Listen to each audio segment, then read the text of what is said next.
remember Kieran from last week? Yeah. Mr. Inspirational. Mr. Rock Thrower. Yeah, I fell off a cliff and a boulder landed on my head and I'm still fine. Yeah. And by the way, I just run sub-4 marathons for breakfast. Yeah. Ultra marathon.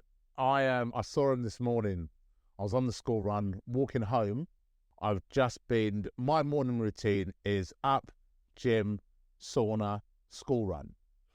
So I'm on my way back from the school run, and I'm wearing my shorts because it's a leg day. As I'm walking up, he went, Did you do legs today? And I got so excited. Oh my Lord. Somebody noticed. Do you know that feeling when someone noticed what you've been doing? How good that feels. It does feel nice, but dude, you're wearing Daisy Dukes. It doesn't matter. Okay. When someone notices that you've been working hard, how good does that? It feels amazing. Right? Oh yeah, it does feel amazing. Yeah. So I'm walking down the road. I cross paths with Kieran, the Inspirational, and he says, "Oh, you've done leg day today?" And I was like, "Oh my God, yes." How can you tell? He went, "Oh, because you creamed your legs today."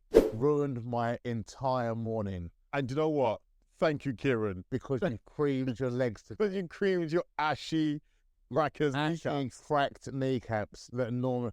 Because a little while ago, he caught me on a day where I was running late and I looked like I'd been playing football with a bag of flour. No. It was so much. And I don't think people understand the skincare regime that we will actually go through, because that's something that's inherently put into us. Dude, generational trauma. Yeah. You can't have dry or ashy elbows or kneecaps. Black don't crack because we cream it. No. And I've had these conversations with other people, and like, do you find this because you think our kids are mixed race? Yeah. So I'm used to cream yourself. Yeah. The amount of times when they've come out to go to school and I'm like, get back upstairs. Yeah. I can't have, you got dry knees. Yeah. I can't deal with this. Yeah.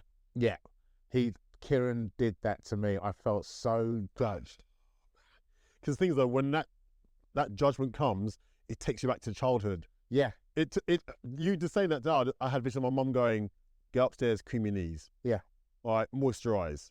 And so many people don't moisturize. Yeah. And you go, but why would you not? I don't get people that don't moisturize. It confuses me. It feels weird to me. I think again, it's because it's something that we've always had to do. Yeah. But I'm just like, you shower and then you moisturize, you cream yourself. Yeah, you something. You don't just air dry and hope for the best. I mean, for me, when I was a kid, I had eczema. Okay. So I had to moisturize. Yeah. And it became like a compulsive thing where if I didn't want, because it irritated my skin, I'd be scratching. So I'm always really aware of that. But sometimes there are those days where you get caught slipping. Oh, yeah. And Kieran called me on one of those days. And now it's been a while and he still managed to bring me back down to that. But seriously, no matter how good your legs were looking that day. Yeah, it doesn't matter. Doesn't matter now. Does not matter. All you heard was ashy knees, dry knees. Krusty the Clown. Did you see my post the other day where I shared a post from an AI company where someone had said to ChatGPT, please motivate me in a horrible way to get up and have my workout today? And ChatGPT went to town on this person. Oh, for real? I actually put a vote on as a poll and said, was ChatGPT brutal, firm but fair, or too much? And it literally was like 85% of people were like, it's firm but fair. I thought it was brutal. I think so. Sometimes brutality is what's needed in things like that. Right. Nicey goes so far with some people. Yes. Sometimes you have to go. I think it depends on the situation and the person. Totally. So it's the whole carrot versus stick, isn't it? Yeah. Some people respond better to being given something nice. Some people want to hear the hard truth. Yeah. But it's the whole phrase of facts don't care about your feelings. No, right. And there are times where you've got, so this was something that I sort of started to realize how much I'm in my own way. Yeah. And how much a lot of times people get in their own way because we all say things like, so for example, one of the biggest reasons that people, and it is a valid reason, it's one of the biggest reasons people have to not train, or lifestyle issues, or healthier eating, is work. Yeah. Because especially if you go 9 to 5, and also shift work, there's so many different reasons and things, because once you've gone to work, once you finish work, you've then got to do everything outside of work that is part of your life. Yeah.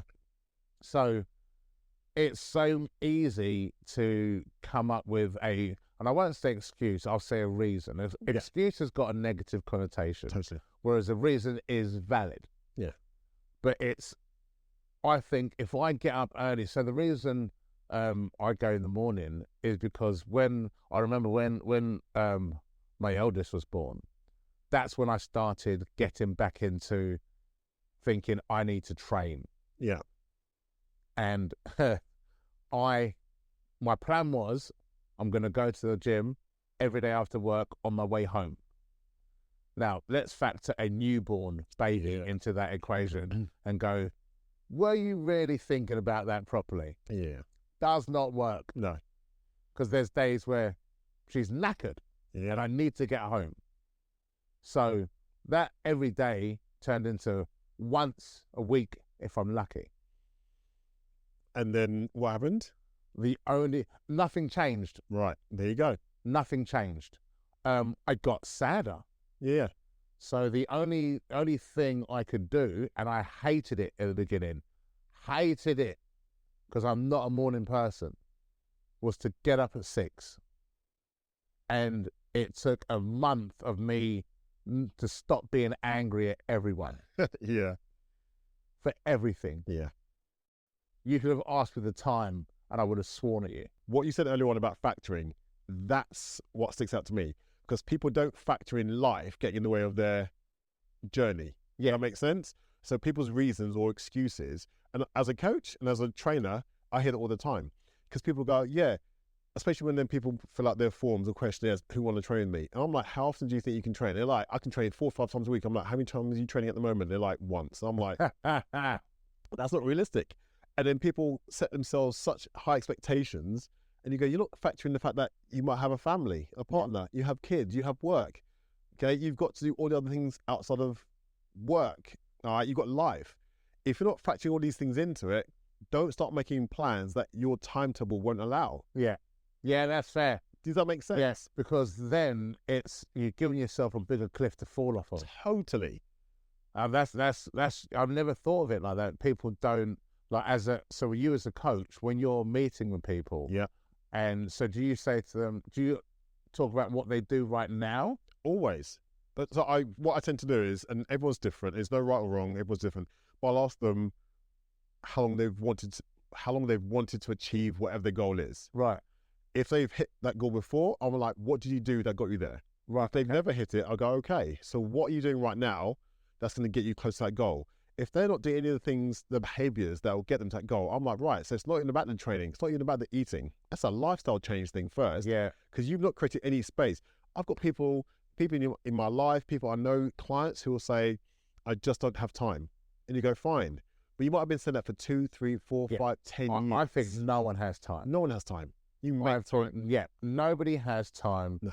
You have to make it. You have to make it. There's going to be something's going to be sacrificed. Oh yeah, totally. And I think the question is that thing you're sacrificing more important than the thing you're trying to get? There you go. That's the difficult, because sometimes I'm like, I know it is. I don't want it to be, because I want to sit here and eat cake. I mean, it always goes back to me eating cake. I've noticed that. That's not a bad thing. I mean, but I'll say this right now. I'll say this. You and your eating cake thing, it's never going to go away. But what I will say is, you're looking good, dude. 114.9. Say it with chest. Say it with your chest. 114.9. And the thing that I've had to, I think that was a mental step. And I was being brutal with myself. Yeah. So at the beginning, 130.3. And I was saying things to people that I didn't even believe to be true. So do you know when you're going, you're telling people, oh, this is my goal. This is what I want to do. Yeah. I'm telling people my first goal was to get to 115. Yeah. I did not believe I could do it at that point. Okay. Seriously, zero belief. Yeah. I thought if I lose 5 to 6, I've done okay. Yeah. But then I thought if I say something, I have to do it. Yeah. So that's what I tried to get in the mindset of is just do a little bit at a time. Forget the days. Just as long as the numbers go in the right way, yeah, you're doing okay. Because you'll see this with your clients that once you get past a certain point, the results become addictive. Oh, totally. And then all of a sudden things start to fit a little bit better. Yeah. And you start to feel a little bit better. But when you as a trainer, how long do you have to know people before you decide carrot or stick? Because this is one of the reasons I can't be a trainer, because I know that I'm brutal. Yeah. And I'll just tell you, because my thing has always been, don't ask me the question if you don't want to hear my answer, which I know isn't okay in all situations. No. But my brain just goes, nah, just say it, it'll be fine. But the thing is, though, it might not be all situations, but it'll be many situations. Yeah. And that's why it's nice to have a range of PTs out there. There's some PTs and some coaches that I look at online and I think, you're way too aggressive for me. Yeah. Or that's a nice way you've said it, though. It's not they're way too aggressive, you're way too aggressive for me. That's it. I think a good coach or a good trainer is someone who, I think you said, you asked the question was, at what point do you think you can identify it? Everyone's different. Yeah. Some clients on the telephone call or the consultation are like, do you know what? You're a little flower. You need to be handled carefully and built up your confidence to then be able to be brutally honest. Because if you're brutally honest with someone too early, you break them. My mum always said to me, and it stuck with me as a parent, she said, bend them when they're young, because they'll break when they're older. Listen to that Jamaican proverb. Bend them when they're young, because they'll break when they're older. So what she's trying to say is get the good habits in early. Because if you try and change those habits when they're adults or older, it's harder. And I love that. And it's the same with training people. Sometimes you have to build someone up, get them flexible, get them to go with you, so eventually you can go, let's do this. Do you know when marathon runners, and we were talking like last week, people do the ultra running and marathon running. There's one thing I've seen on marathon runners. Have you seen where they'll just wet themselves as they're running? They just go to the toilet as they're running. Yeah. I never used to understand that. And then this week I've been running a lot more, and I was on a treadmill, and I was close to doing. So when I run on the treadmill, I'm all about active calories. Yeah. So I try and, because I don't know what the real distance is, because people that go, oh, I'm running at 12 miles an hour. You're not. It's moving at that speed. You might not be. So I try to focus on the amount of effort I'm making that I judge with active calories. Okay. So I'm going to run for half an hour, and I want to beat the active calories that I did the last time. So I'm working harder. Love it. I got to about 17 minutes the other morning, and do you know those feelings? You ever gone to travel somewhere and you go, I need to go to the toilet. Oh, it's fine. I'll wait. And then the moment you leave the house, it hits you. You go, I need to go to the toilet. Yeah. I was like that. At the beginning, I thought, no, I'll just go afterwards. It's fine. 17 minutes. My bladder was like, sorry, excuse me. We need to let go of some fluid. No. I didn't. I'm just checking. I need to clarify that. But only because I was on a treadmill. If I'd have been road running, I might have gone into a bush. But I now get why you go, because I thought I'm I was so close to beating my last score that I was not getting off that treadmill. Oh, and all that impact was just going. It got me focused then, because now that last 13 minutes was hellish, because all I could think about was I need to piss. Sorry, Richard, I need to do a pee. I was waiting to see what. I was actually waiting to see what you'd say. People are waiting for you to swear. It's coming, not yet. Just do a swear. Not yet. Say fuck. Are you mad? Are you mad? No, it's not the time of the play. It is the time. It's not the time of the play. At some point, we can talk about something that really gets my goat, and I'm going to unleash, and you want me to stop it. Then gets my goat. What even pisses me off? We'll have to talk about something that gets my goat, damn it.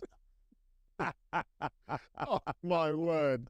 You're killing me, man. Oh, my word. Even that. You do all the... I'm there going, fuck me. And you're going, my word. Just let out one swear. It's coming. Have you got a favourite swear? No, I don't. Because I don't know. I don't know. It's not like my parents ever said you can't.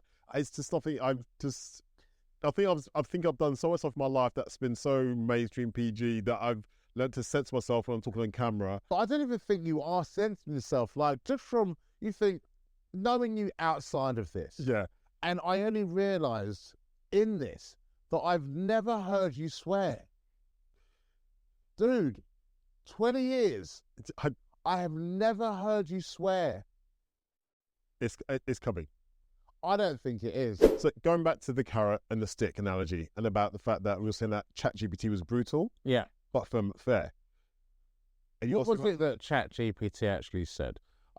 Let's break down. What is it on your post? It was on a post. It was on a story from a few days ago. So let's ask ChatGPT the same thing. What did they ask? It was essentially like, please motivate me. Please motivate me in a harsh. Get up and go to the gym. Be harsh and mean with it. Yeah. And mean. See, that's the thing. They've asked for it to be mean. That's it. They know what they need. So let's see what it says. ChatGPT. Right. All right. Listen up. You've been talking about getting stronger, looking better, and feeling more confident. But here you are, still sitting around, wasting time and making excuses. Nobody's coming to push you off the couch and drag you to the gym. This is on you. That gym membership is just a waste of money if you're not using it. You're choosing comfort over progress, and that's exactly why you're not seeing any changes that you want to see. Every day you skip, every excuse you make, you are choosing to stay exactly where you are, weaker, softer, and more frustrated. You know what you need to do. You're capable of doing it. So get up, get your shoes on, and go handle your business. Because if you don't, someone else is putting in the work. Someone else is getting stronger, and you're just falling behind. Get moving, or stop pretending you actually want this. Wow. I mean, come on. I don't see anything in that wasn't true. That was firm but fair. I want to go back to the gym now. Honestly, I've had a back injury and not moved much. That's going to get me up and out today. That gym membership is just a waste of money if you're not using it. Dude. Facts. Cut and paste that, send it to me, because I want that. Because that's the kind of thing I want to have on a desk or on a fridge to send to my clients. So one of the phrases in that has just really got me: get moving or stop pretending that you actually want this. Because do you know how many times I've had conversations with people where I hear them talk and I just stop listening because I go, you're not serious. No. You don't really want this. No. I don't believe you can stop anyone from doing what they actually want to do, what they really want to do. Yeah. If you really want to do something, you do it. You're going to do it. And yeah, I agree. Or at some point you can be forced to do it. Yeah. I've had clients in the past who have faffed around and then they've had a health scare. Yeah. And you've watched them zero in on that thing like you would not believe. And you suddenly go, is that what it took? Speaking from experience, yes. Right. So again, there's too many people out there who are saying, I'm fine, I'll do this in my own time. Yeah. Until you realise you haven't got much time. they haven't got the time. And it's not your choice now. So one of the phrases I say to people is make a decision before time makes it for you. There you go. Preach. And it is sometimes, I mean, I think of myself of lucky of getting through that health scare to change how I train. Yeah. And it is with it, because you think most people with every injury, you start training a little bit differently because education obviously is a huge part of it. Yeah. But having that, I mean, even I used to, well, you remember when I was a kid, I used to smoke so heavily. And when I got and wear bandanas and waistcoats. Oh my God, bandanas and waistcoats at the same time. Yeah, yeah. Do you remember that checkered florally one? That was my sister's waistcoat. And I wanted it for years because it reminded me of the ones that Fresh Prince used to wear. Yeah. And I wanted that waistcoat. Oh. And when she finally gave it to me, I wore it out so proud. And I must have been with this waistcoat, 16. And I've seen pictures of me thinking I look like Will Smith. I look much more like Carlton in that. I'm sorry, all I heard was that you were wearing your sister's clothes at 16. I had 5 older sisters. I constantly wore my sister's clothes, apparently. They've told me this. I mean, I'll say apparently like I knew it wasn't there. Okay, yeah. There'd be anything that I could pass off as boy clothes back then. Okay. There's 6 of us. You're getting the hand-me-downs. Yeah. And some stuff was cool. Yeah, because you had good legs. Well, when I think back to it, it's like, as kids don't know gender in the same way we do as adults. Yes. So my influence was my sisters. Yeah. So I liked what my sisters liked. Got you. Because they were the older people in my house. Yeah. And they were what I thought was cool. Yeah. So a lot of my sisters' taste in music, I share. Because that's what I heard. There's loads of, like, films. There's so many different things where I can go, I've taken that from my sisters. Yeah, yeah. And you could probably name check them for different experiences. You'll go, oh, that's... Yeah. I'm the same with my brothers and sisters. I'll be like certain movies, especially like Bruce Lee films growing up. Yeah. My brother had a massive picture of Bruce Lee on the wall in his room. You know, we had like the claws for Game of Death. Of course, I grew up looking at that picture, all right? And in my head, and then when I got old enough to see the films, I was like, Bruce Lee is the man. Yeah. That wasn't my choice. That was my brother's choice. That's always going to be what's going to be coming in. That's it. I used to smoke so much, and the amount of times I said I was going to quit smoking. The first time I said I was going to quit smoking was when 10 Benson and Hedges became £2. I said that's too expensive, because before that, when we started, I'd say it was about £1.50 for a box of 10 cigarettes. And I said, when it gets to £2, I'll quit smoking. And then it got to £2. I thought, maybe I won't. Yeah. I'll just start smoking and I'll buy a 20-pack because it's better value for money. And then I said I'd stop smoking when that got to £5. And I didn't. I think by the time I quit smoking, 2019, a pack of 20 cigarettes was close to £11-12, depending on where you were. 2019, that's how late it was. Yeah. And the only reason, so with my heart failure, I didn't think it was heart failure. So the night before it really triggered and I got put into hospital, I started coughing up so much blood. And everyone who watches any film that sees someone cough up blood knows that that person is not going to be in the sequel. Yes. Yeah. Right? So in my brain, I'm going, I've got lung cancer. And all of a sudden, I'm like, I'm going to die. Yeah. There was no question about it. You see people, especially with the amount of blood that I was coughing out, it was just there. I was like, I'm going to die. And I remember thinking to myself, I always said I'd stop smoking when it hurt. And at that point, I didn't realize I had a throat infection. So smoking felt like I was breathing in glass. But on that point, I couldn't smoke because it hurt to smoke. So but I thought when I get home, they'll give me the treatment. My throat will stop hurting. I've got cancer now. I'm smoking.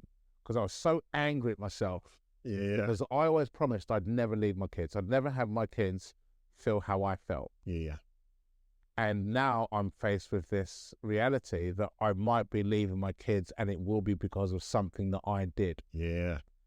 And I've never felt a sense of such self-loathing.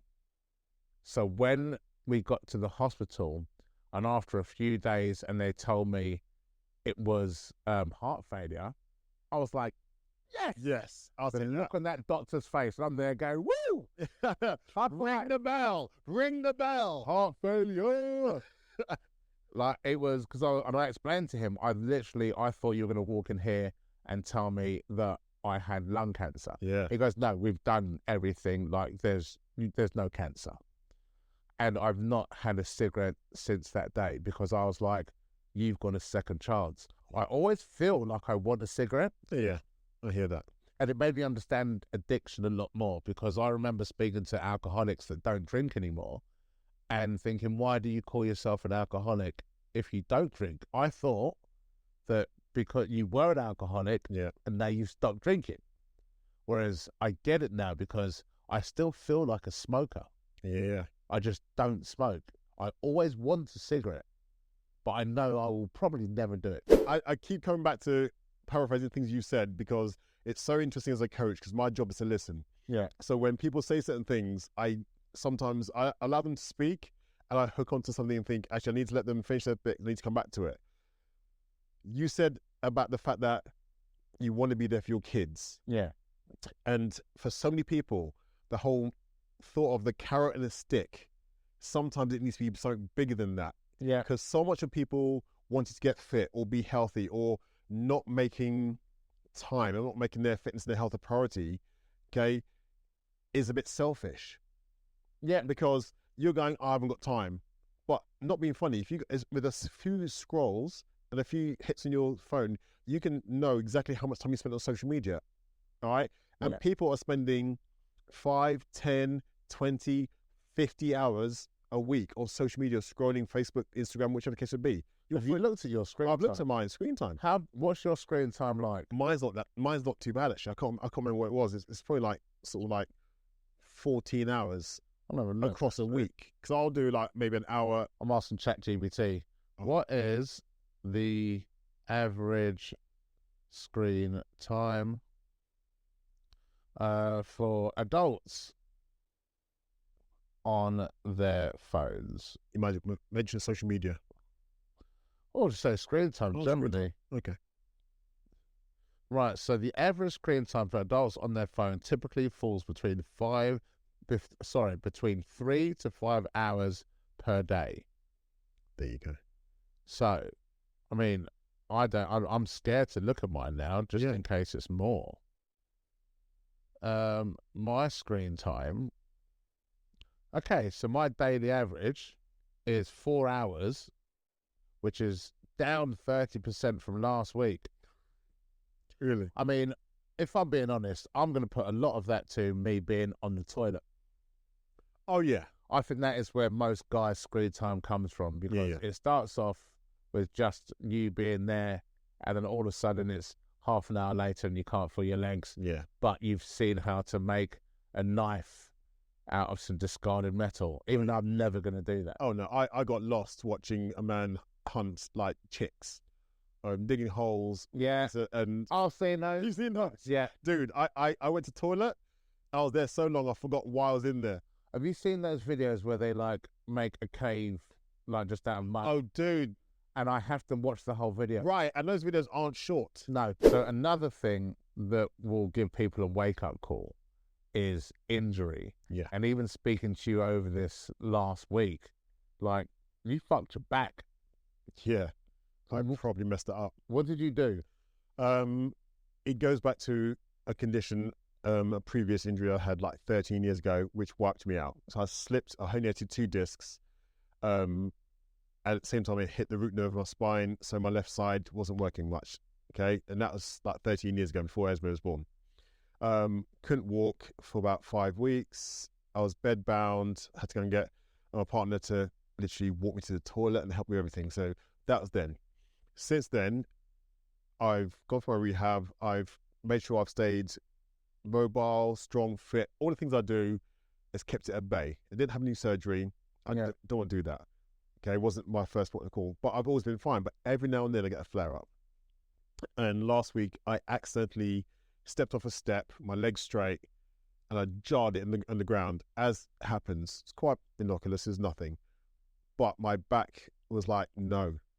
The impact must have gone straight to my right side.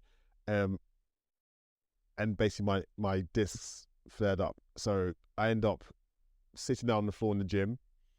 And then eventually I realized I couldn't stand up. So I had to wave down 2 PTs. Bearing in mind I wasn't even in my own home gym. It was in a different gym. So to get these PTs to carry me to a sofa, I was sitting there trying to get my back to move. It just more and more pain. In the end, I had to try and make my way to the car park. Humbling experience. I'm shuffling as the back's seizing up. It's in a lot of pain. I'm doubled over. Did you have to drive yourself? I had to drive myself because I was down in Sevenoaks. I was down in Kent. Because I was getting some service done on my car. And that's why I was in a different gym. An old guy, must have been in his 80s, asked me if I wanted a hand. Oh, wow. He was like, are you okay? And I was like, yeah, my back. And he's like, I've been there. Can I help you or anything? I said, no. I said, it looks bad. And we had a laugh and a joke, but this 80-year-old dude, it was like, do you need help? And I was like, I can't. Anyway, long story short, I managed to get myself home. M25 wasn't pleasant. By the time I got to the front door, I had to phone into the house to go and get help from my partner and my little one to help me into the house. And I was on the sofa for 4 days. Couldn't get upstairs and had to crawl to the bathroom.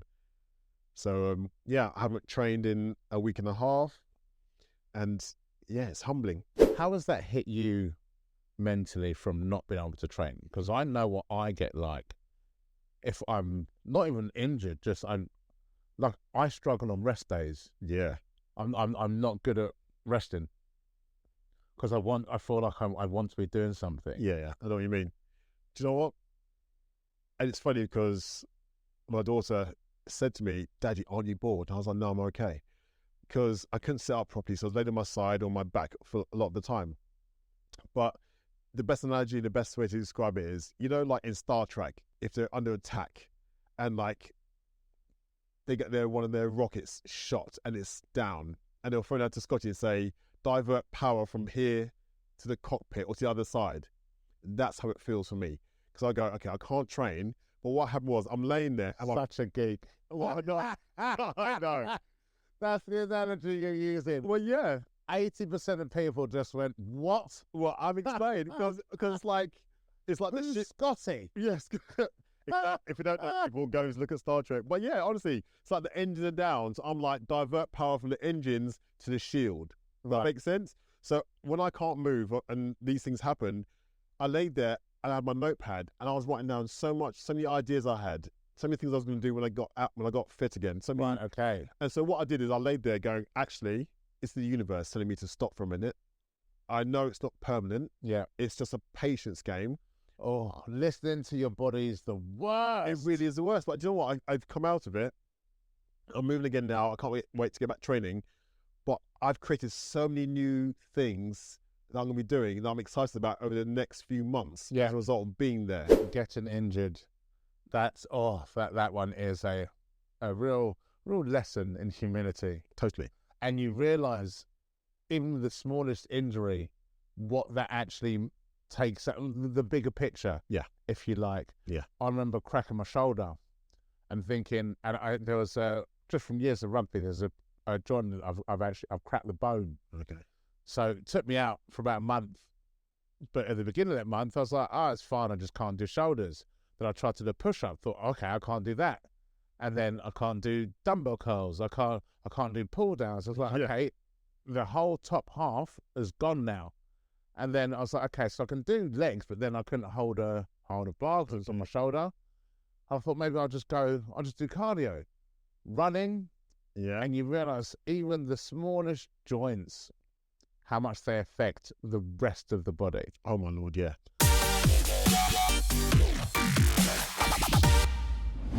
I'm still thinking about ChatGPT and how brutal that was. I'm not joking. But I think that is such an important, the important phrase in that is still get moving or stop pretending you actually want this. Because I think what people should do, and it's a really hard thing to do, is be honest with yourself. Yeah. I've struggled with that because the weird thing is, you know the truth. Yeah. Like in your heart, in your mind, you know the truth. Yeah. Whatever you're telling other people doesn't really matter. You know it. All right. Let's play a game. I'll ask you, then you ask me. Oh God. All right. What is with regards to your health, your fitness, your body and everything, what is your absolute truth that you know that you've never said out loud to anyone before? Oh, that is a tough one. So in regard to what is my truth? The biggest one is I know that I'm lazy. I really am, and I have to constantly tell. I didn't even like saying that. I have to constantly tell myself, and it's the things I've said to my nephews. I say it to my kids. How you'll do one thing is how you'll do everything. And when I tell them that, I know that I'm talking to me. Got you. Because even small things, not even just training, I might have dropped something on the floor and I look at it knowing I should pick it up, but I'll leave it there. And I have to remind myself, how you do one thing is how you'll do everything. And that part, me knowing the laziness of it, has helped me push through. Okay, good. Because I think once you admit something and you take ownership of it, then you can start to deal with it. What's an insecurity that nobody knows about you? I am good enough. So knowing that you're good enough. I'm good enough. Yeah. I think it just comes down to being. Do you know what? The truth is, I just want to be left alone. I'm still that little geek, that little kid who just wants to read more books and have my own space, do things. I think my insecurity, my biggest insecurity that people don't know is I am good enough. No matter what I do, I feel like. Oh, no, so your insecurity is you don't think you're good enough. Yeah. Because no matter what I do, I think I always know I could do more with everything. And so I'm always like, why have you stopped there? Why don't you just keep pushing? You could go through that glass ceiling. Yeah. But I'm like, I've done enough. People are proud of me. People seem to be happy with what I've done. That's enough. Yeah. When I feel like I could have done more, or not just doing something, I could have done 20, 30% more. And so I think people's belief in me, I match myself to people's belief in me. When people go, you can do this, I'll be like, I can do it. So the whole thing of you thinking you could have done more, because I get that. So we do this thing in the gym where on 2 exercises, we rep to failure. But so you'll rep to my failure, not yours. Okay. Because where you think you're done, you've probably got another 3 reps in you. Yeah. And all we do is we count to 5. That's it. And we just count to 5 and then we count to 5 again. So we're not, because mentally, once I start thinking 28, 29, my body says I'm tired, but I know I can do 5 reps. Yeah. So we do it that way. And having that external push in that situation really helps, because where I do want to give up, and because you've got someone that you trust there going, you've got one more, that pushes behind you. But what I learned from that outside of it is what true failure feels like in regard to working out. So with everything, if I feel that I've given it my absolute all, and again, that's something only you know. Yeah. Because you know when you haven't. Oh, yeah. But if I feel like I've given it my absolute all, I'm very much with you in learning to tell myself I've done enough, Yeah. and I am enough. Yeah. And that's the kind of the balance that took a long time to find. Yeah.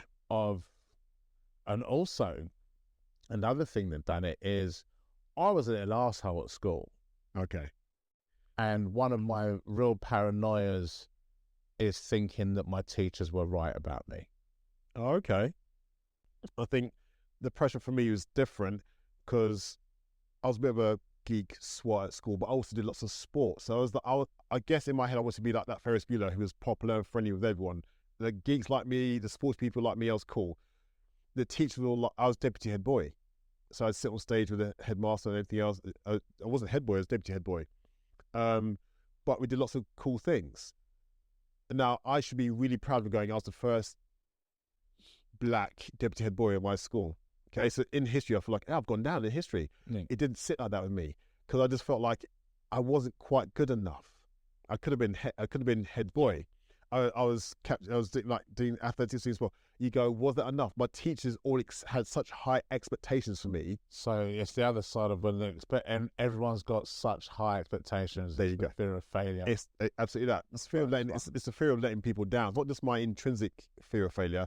It's letting other people down. Yeah. And also, I grew up with my parents going, "Don't let us down," which Yeah, they were definitely right to have put that to us because all of us kids have done okay. Well, do you know what, Richard? You are enough. I hope so.